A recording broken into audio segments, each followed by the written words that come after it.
Welcome to Australia's Future with Tony Abbott. I'm Daniel Wild from the Institute of Public Affairs. Australia is facing its most significant challenges since World War II. Geopolitical tensions are increasing, cultural self-confidence is in decline. The values which define us, freedom, democracy, egalitarianism and sacrifice, are being put to the test. Over this special podcast series, Tony and I discuss how Australia can survive and flourish in the decades ahead. Well, hello, Tony, and g'day to all of our listeners. Good to be back with another episode of Australia's Future with Tony Abbott. And today is Tuesday, which means it is budget day, budget night. The budget will release this evening, and we're going to have a chat about the budget and, of course, Tony, 2014 budget that was delivered by the Abbott government that set the scene for fiscal consolidation. And we're also going to be talking about the situation with the Victorian Liberal Party and Moira Deeming and what that means for the future of the centre-right in Victoria. Tony, great to be with you as always. Let's kick off with the budget. It's budget night. The reports are that there will be a modest surplus reported tonight, but deficits into the future. Tony, let's just start by getting your assessment of the current budgetary situation and what you think it means for Australia. The surplus, if that's what we get, is the result of serendipity rather than economic reform. And what we need from all governments is a constant focus on economic reform, not because we obsess about economics, but because economic reform is constantly needed to improve the real situation of Australian families. We need a more efficient economy so that wages can go up, so that productivity can increase, so our exports are more competitive, so our society ultimately is better and fairer. Economic reform is not just something that you do to please economists. Economic reform is something that you do to make Australians better off. And the problem with this budget is that there'll be a lot of boasting about how well the government's doing. But in fact, any surplus that appears 14 months into a government's life essentially belongs to the former government if it belongs to anyone. But this is really, as I said, an adventitious surplus. It's basically a fluke brought about by unusual circumstances, continuing sky-high resource prices. And I guess the paradox for all of this, Dan, is that it's high coal prices, it's high gas prices, and these are precisely the resources that this government wants to see kept in the ground. Yeah, that's right, Tony. Look, let's go to 2014 and your budget. That was, I think, a significant budget. You talked about reform. That budget did contain a lot of proposed economic reform. Some of that didn't get through the Senate, but nonetheless, your government put up, I think, an important budget, whether it was red tape, whether it was to do with getting electricity prices down, reforming taxes. Yeah. So tell us about, take us behind the scenes of the sort of the leadership that you provided in 2014 and how you went about thinking about our economic challenges at that time. Well, the most important budget any government delivers is its first, because your first budget sets the tone for everything that follows on. And I thought it was very important that the incoming coalition government send a clear signal to the public that we weren't going to be a big spending government, that we were going to be an economic reforming government, and that we did believe that in the end, other than the absolute essentials, we should do our best to leave money in people's pockets, because I am a much better judge of what my money should be spent on than the government is. Yep. Now, plainly, we need to defend the nation, we need to run the courts, we need to provide essential services. There's a certain amount of transfer payments that just have to happen. But you should always be asking yourself in government, is this really necessary? Yep. Is this really good value? And I think that all too often, since 2014 and 2015, instead of asking itself, is this really necessary? There's been an assumption on the part of government whenever a problem comes along that the best response is bigger government, more spending, more intrusion into people's lives, and I just think that's wrong, and it certainly shouldn't be the instinct of Liberal governments, and frankly, the best Labor governments, in this case the Hawke-Keating government, didn't take the attitude that government is always the answer. Often government is the problem. Yeah, no, that's quite right, Tony. Just wanted to ask you something about sort of, I guess, more of a political question, which is the coalition typically sees itself as having an advantage when it comes to national security and the economy. Mm-hmm. Now, Labor has delivered on some important AUKUS agreements, seems to be doing a reasonable job in that space. Yeah. Now is looking like it'll deliver a budget surplus, which in the eyes of many people on the street will be a big tick for their economic management. The coalition, I understand it was COVID, but they did preside over an enormous increase in government spending and debt. Is there now a risk that the coalition is essentially being edged out of its main strength areas as the community sees it? These are very early days, Dan, and yes, I agree with you that the Albanese government hasn't made too many mistakes when it comes to defence and foreign policy, and I think the way the AUKUS agreement is developing is really pretty good. Mm-hmm. So credit where it's due. Well done, Albanese government, on national security. The economy is a different matter altogether. Sure, there will be a very modest surplus, it seems, tonight, but there are going to be substantial deficits as far as the eye can see. As I said, this is a one-off surplus produced by luck. It's not a sustained surplus produced by sound economic management. Yeah. And if you look at what the government has done over the last year or so, you've got price caps on gas and coal. Yep. You've got 1970s style re-regulation of workplace relations. You've got the energy policy disaster. Probably the wackiest thing in the budget is going to be big handouts to families to compensate them for skyrocketing power prices when it's the government's policy, which is putting power prices through the roof because they're closing down reliable 24/7 coal-fired power to replace it with unreliable wind and solar power, which constantly needs backup. And this really is a problem that is very much of this government's making. And sure, you can say, oh, look, short-term factors associated with the Ukraine war have made it worse. I grant you that. But at the end of the day, we need a power supply which is absolutely reliable and affordable. And to get that, now and for the foreseeable future, we are going to be dependent upon fossil fuels. And so we are really storing up massive problems for the near future because of this emissions obsession that the government is particularly prone to. Just going back to the 2014 budget, can you help us understand some of the challenges that you faced as a Prime Minister and what your government faced? Because you did undertake some fairly far-reaching reforms.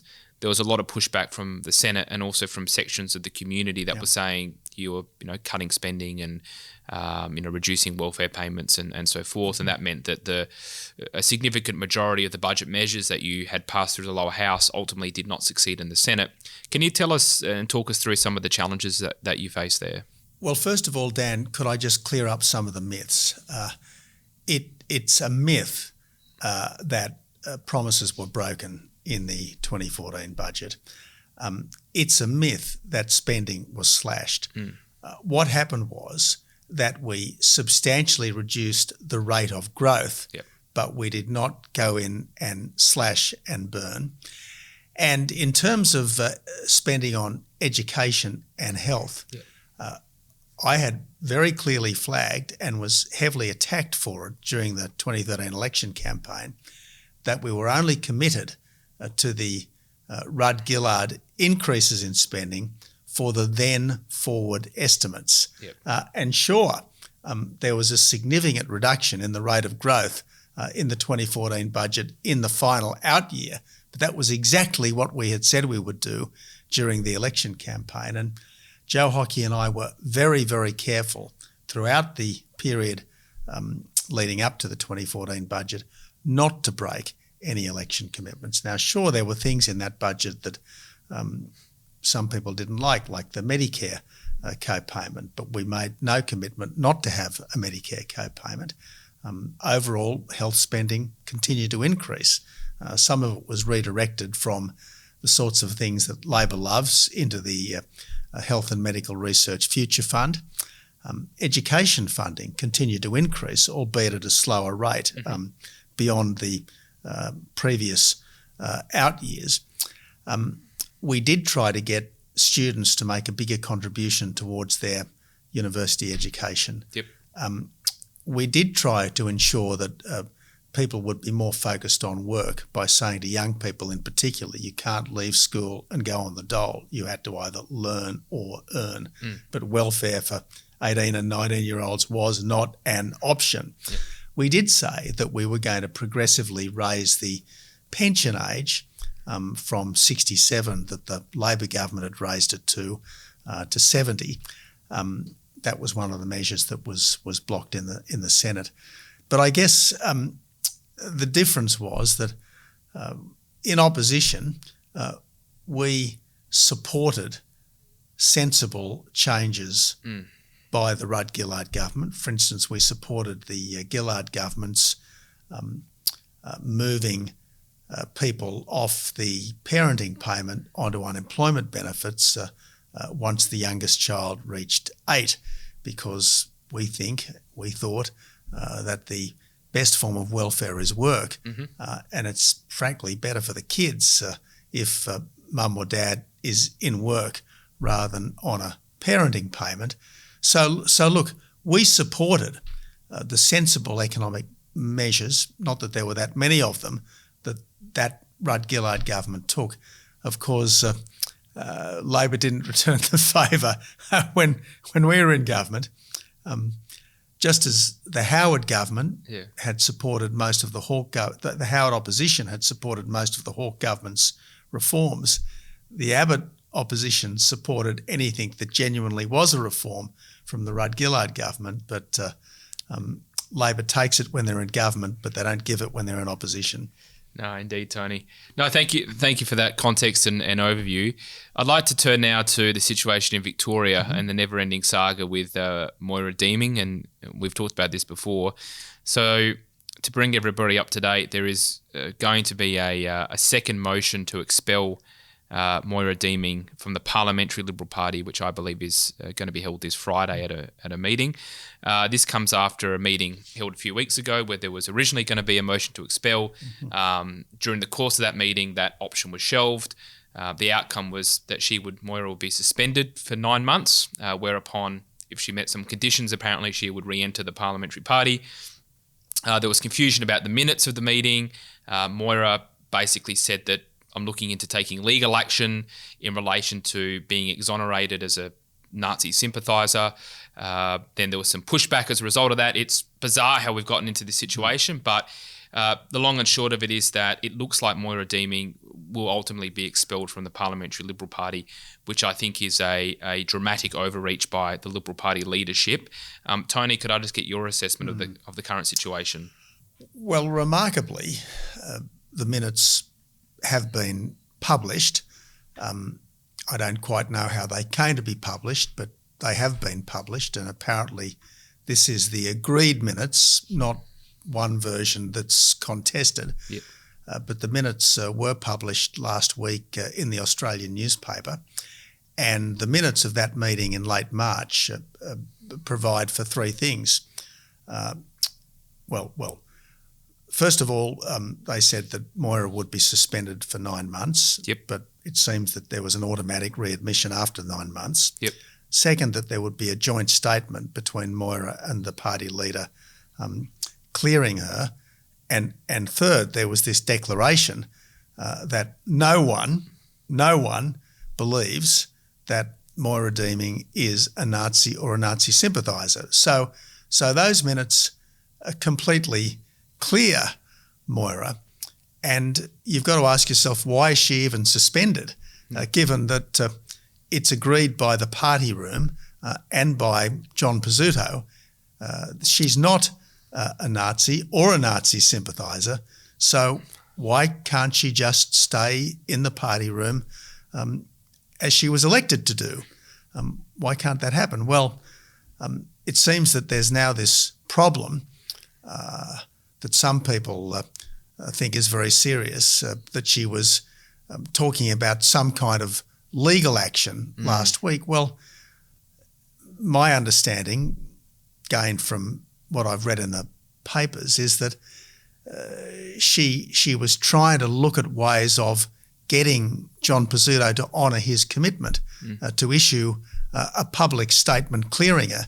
Now, he finally did say in the media late last week that he doesn't believe that she's a Nazi or a Nazi sympathiser. But by gee, it took him 6 weeks to do what the party room minutes said he had agreed to do at the end of March. Now, why wouldn't Moira be looking at some way of extracting from the leader the exoneration that he'd promised to give her? What should happen now, in your view? I mean, it's not too late for this to be avoided. I mean, I think it looks like they're pretty committed to it. But I just think the whole thing should be withdrawn, and they need to just work together. Well, of course. Obviously, people inside the Parliamentary Liberal Party are entitled to have different views on different issues. But in the end, the whole point of being in a political party after you've been elected under the party banner is to work as constructively as you can with your fellow Liberals to bring about better government here in Victoria. Unfortunately, they've spent most of the last couple of months tearing themselves to pieces over something which we now say was not her fault. And she was in no way complicit in, because she's not a Nazi and she's not a Nazi sympathiser. So I think that what should happen is that everyone should, I think in the old days used to say, take a Bex and lie down. Yes. And I mean, if she was perfectly entitled to go to the rally in defence of women's rights, as she was, she didn't do anything wrong. If she had nothing to do with the neo-Nazi gate crashing of that event, she did nothing wrong. If it's agreed by the party room and by the leader, as it is, that she's not a neo-Nazi or a Nazi sympathiser, again, she's done nothing wrong. Let her sit in the party room, as she was elected to do, and do the best thing she can for the party and for the people of Victoria. That's what should happen. But if she is ultimately expelled from the party room, you'll have the very strange situation of a Liberal Party member not being able to sit with the Liberal Party in the Parliament.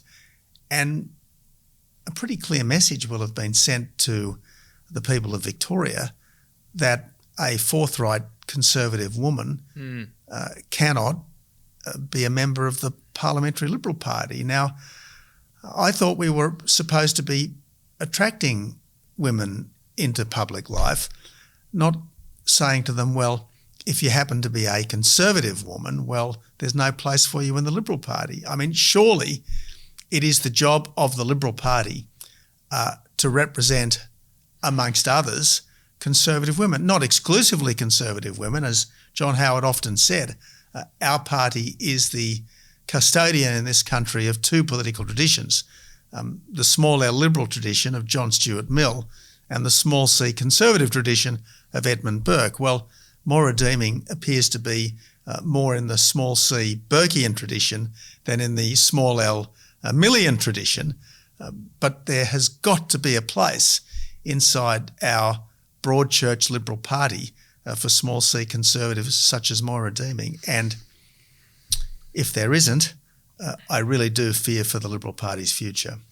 Yeah, and look, aside from Moira, there's also two other upper house MPs that have been targeted: Renee Heath and Bev MacArthur, both in the upper house, and both women, and probably you'd say both on the conservative side of the spectrum. And it just comes across to me as, I mean, from my perspective, looking at this from the outside, that you have a new Liberal leader who's very self-conscious about his authority within the party and wanting to prove a point to the community. But surely, I mean, I understand that, but I mean, surely you're better off proving a point to the community by taking the fight to Daniel Andrews and the Labor Party, which is overseeing, the dramatic economic and financial dislocation of this state. But they're endless navel-gazing on this issue. And frankly, the best thing the Liberal Party could do in this state right now, maybe more widely, is to say that the Liberal Party respects the right of women to their own spaces. Now, it's not anti-trans to be pro-women.